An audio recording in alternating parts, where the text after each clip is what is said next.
Sa bayan ng Castillejo, sa lalawigan ng Zambales, naitala ang sentro ng lindol kahapon. Sa kabutiang palad, wala pong malalang pinsala ang lindol doon. Pero sa katabing bayan ng San Marcelino, isang bata ang nasawi nang siya'y madaganan ng mga gumuhong bato. Nakatutok doon live si Emil Sumangit. Emil. Mike, abot-abot ang pasasalamat ng mga taga Castillejo, Zambales. Kahit ito ang epicenter ng lindol, walang major damage at casualty na naitala sa kanilang bayan. Kitang-kita kung paano naalog ang mga sasakyang nakaparada sa munisipyo ng Castillejo, Zambales nang tumama ang lindol kahapon. Dama ang takot sa batang ito na mula sa loob ng nakahimpil na tricycle ay napatakbo sa kalsada. Maging ang dump truck ng munisipyo gumalaw sa pagkakaparada. Naalog pati mga poste, kaya ang mga nakakabit na CCTV camera sandaling naputol ang recording. Nagulantang di lang mga tao sa munisipyo na nagsilabas hawak ang ulo, kundi pati ang mga nasa palengke.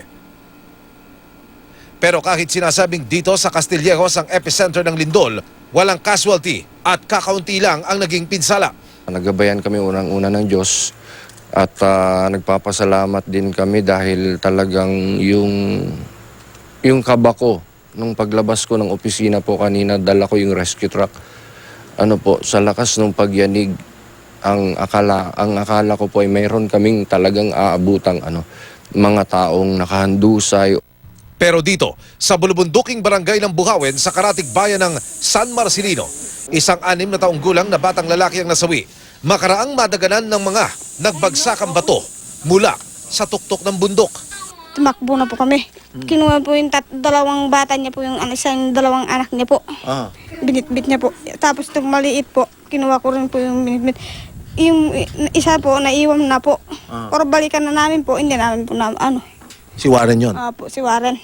Kasama raw ng biktimang si Warren Serrano ang kanyang mga magulang at kapatid habang humahakot ng uling sa bundok ng maganapang lindol. Masakit po yung nangyari po sa amin. Wala na po kami nagawa. Hindi na namin po maibalik po yung bata. Mabuhay pa. Dulot din ng pagyanig, gumuho ang kalahati ng bundok na ito sa parehong barangay. Ginawa ngayong evacuation center ang isang simbahan para sa mga kababayan nating apektado ng lindol. Pero karamihan sa mga katutubo nating kababayan na nasa paanan ng mga kabundukan gusto nang lumikas. Talagang yung bundok na yan po, umusok na talaga. Ano ho ang dinulot sa inyo nito ngayon?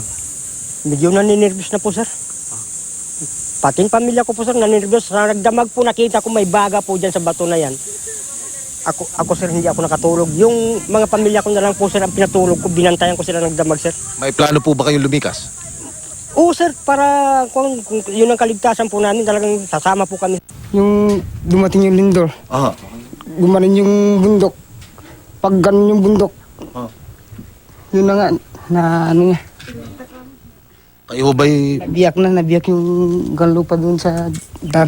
Ano pong plano nyo ngayon? Doon pa rin ba kayo? Babalik pa rin kayo doon o ano? Hindi na. Takot na po kami doon.